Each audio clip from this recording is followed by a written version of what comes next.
Assalamualaikum warahmatullahi wabarakatuh. Salam kenal teman-teman semua dan selamat datang di channel ini. Izinkan saya yang bukan seorang ustaz menyampaikan sedikit ilmu yang saya pelajari melalui video ini. Semoga video ini bisa menjadi amal jariah dan menambah berat timbangan amal kebaikan di akhirat kelak.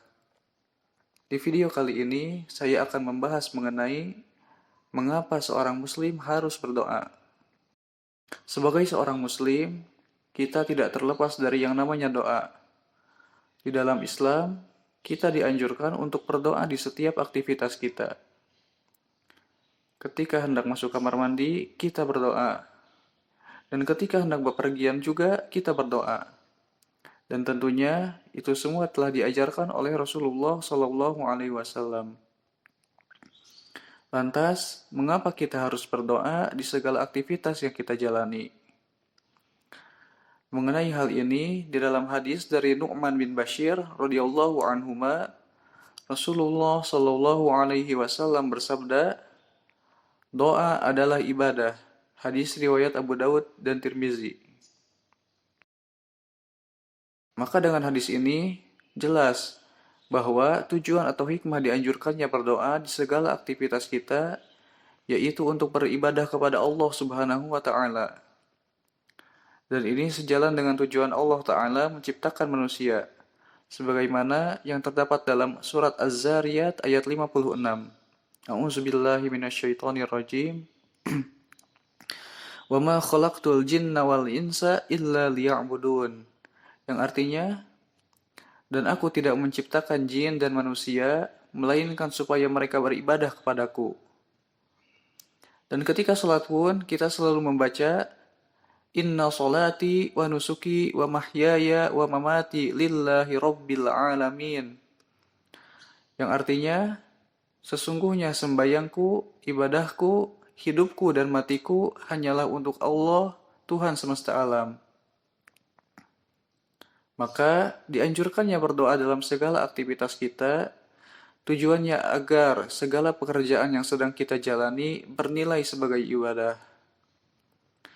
Dengan berdoa sebelum makan, maka makan kita menjadi ibadah. Dengan berdoa sebelum safar atau bepergian, maka safar kita menjadi ibadah. Dan begitu pun aktivitas yang lainnya. Pertanyaan berikutnya, apa hukumnya berdoa? Berdoa kepada Allah Ta'ala adalah suatu kewajiban. Sebagaimana firman Allah Subhanahu wa Ta'ala dalam surat Ghafir ayat 60. A'udzubillahi minasyaitonirrajim. Wa qala rabbukum ud'uni astajib lakum. Dan Rabb kalian berkata, berdoalah kepadaku, niscaya aku akan mengabulkannya untuk kalian. Dan dalam sebuah hadis dari Abu Hurairah radhiyallahu anhu, bahwasanya Rasulullah Shallallahu alaihi wasallam bersabda, "Man lam yas'alillah ghadaballahu alaihi." Barang siapa yang tidak meminta atau berdoa kepada Allah, maka Allah akan murka kepadanya.